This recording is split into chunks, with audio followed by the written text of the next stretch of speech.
সামাজিক সমস্যাকে দূর করতে গেলে সমাজকেই এগিয়ে আসতে হবে। যতক্ষণ না পর্যন্ত মানুষ নিজে না সচেতন হচ্ছে, যতক্ষণ না মানুষ নিজে না বুঝছে যে না এটার থেকে আমার মুক্তি চাই, ততক্ষণ পর্যন্ত কিন্তু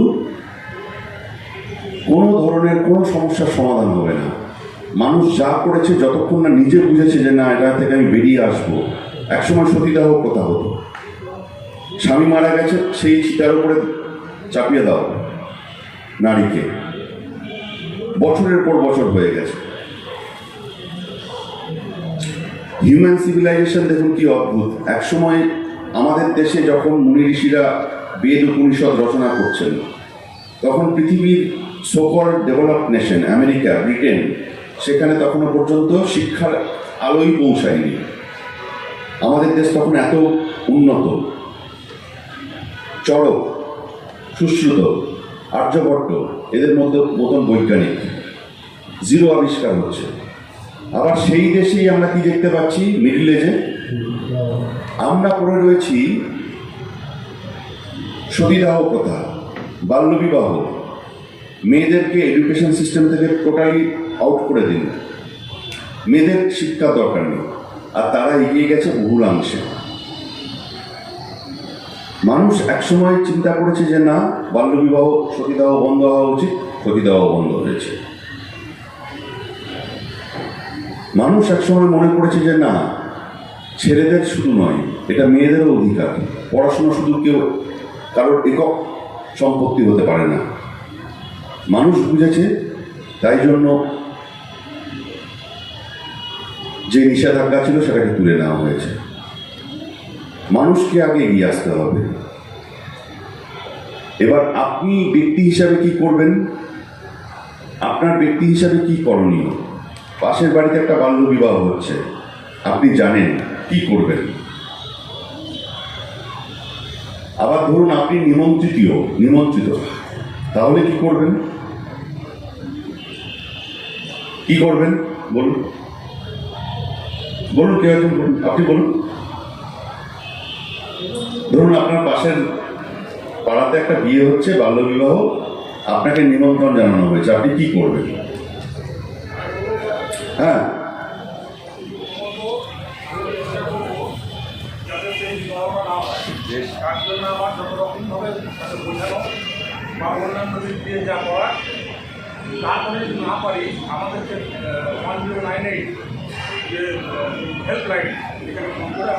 ভেরি গুড।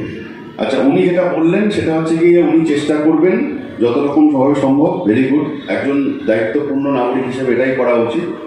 এবং তাকে যদি না শোনে তাহলে 1098 1098 সঙ্গে সঙ্গে পুলিশ এবং সিভিল অ্যাডমিনিস্ট্রেশন দুজনেই সেখানে পৌঁছায় এবং ব্যবস্থা নেওয়া হয়।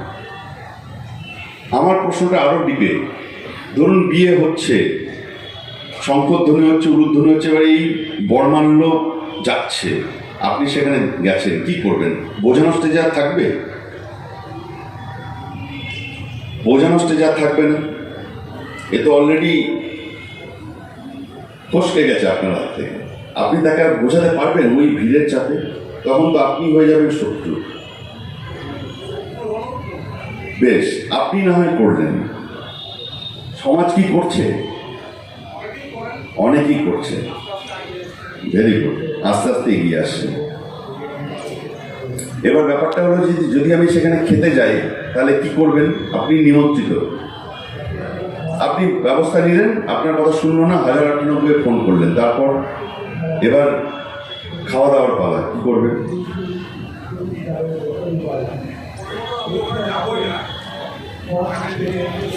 অনেক সুন্দর সুন্দর কথা বলেছেন।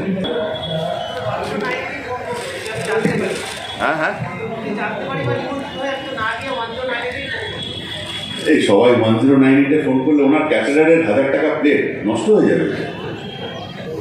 উনি ফিশ ফ্রাই খাওয়াবেন, ইলিশ খাওয়াবেন, সবাই এরকমভাবে করলে হয় না। এখন আইন কি বলছে একটু শুনে নিন। আপনি বলবেন কিছু? সেই বিবাহের সঙ্গে যুক্ত সমস্ত লোক, ক্যাটারার, প্যান্ডেলওয়ালা, যে খাট সাজিয়েছে রজনীগন্ধা স্টিক দিয়ে, গোলাপের পাপড়ি ছড়িয়ে দিয়েছে বিছানায়, যে লাইট জ্বালিয়েছে, যে রান্না করছে, যে নিমন্ত্রিত, সবাই দোষী। প্রত্যেককে আইন বলছে, আমি বলছি না। আমার কথা রেকর্ড করে রাখুন। যদি এতটুকু চেঞ্জ হয় তাহলে আমার কাছে আসবেন, আমি ব্যাখ্যা দিয়ে দেবো। আইন বলছে যে এটা করা যায় না। তাহলে যে উত্তরগুলো আমরা পেলাম সেইগুলোই অ্যাকচুয়ালি হওয়া উচিত। যে বাল্যবিবাহের খবর পেলে আমি যাব না, প্রোটেস্ট। বাল্যবিবাহের খবর পেলে আমি 1098 ফোন করব, প্রোটেস্ট, এবং তাকে বোঝানোর চেষ্টা করব। আমরা জুন মাস থেকে ডিসেম্বর মাস পর্যন্ত প্রায় 1500 বাল্যবিবাহ আটকেছি, 1500। এবং শুধু আটকানো নয়, তাদের উপর সেই সমস্ত পরিবারগুলোতে যাওয়া, তাদেরকে রেগুলার ফলো আপ করা, কাউন্সেলিং করা, এগুলো করা হয়েছে। এইটা কিন্তু আনন্দের পরিসংখ্যান নয়। 1500 বিয়ে আটকেছি, 15,000 বিয়ে হয়েও গেছে।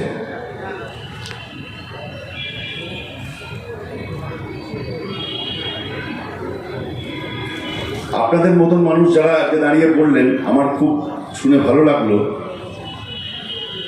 যে এই রকম মানুষ যদি সোসাইটির বিভিন্ন কর্নারে ছড়িয়ে থাকে, আপনার পরিচয় ম্যাটার করে না। আপনি শিক্ষক, আপনি ডাক্তার, আপনি ইঞ্জিনিয়ার, আপনি স্টুডেন্ট, আপনি গৃহবধূ, আপনি টেলারিং এর কাজের সঙ্গে যুক্ত, ডাজেন্ট ম্যাটার। আপনি হিন্দু, আপনি মুসলিম, আপনার গায়ের রং সাদা, আপনার গায়ের রং কালো, ডাজেন্ট ম্যাটার। শুধু একটাই ম্যাটার করে, যদি একবার একটা গ্রুপ অফ সোলজার, একদল সৈনিক যদি মনে করে যে এটাকে আমরা কমাবই, তাহলে কিন্তু এটা সম্ভব। আমাদের দেশে 2012 সালের পর থেকে কোনো ডেঙ্গি কেস রিপোর্টেড নয়। 2012 সালের যে লাস্ট ডেঙ্গি কেস এই সারা ভারতে, সেটা রিপোর্টেড হয়েছিল হাওড়া থেকে। আজকে 2025, not a single case reported, এখনো পর্যন্ত একটাও নয়।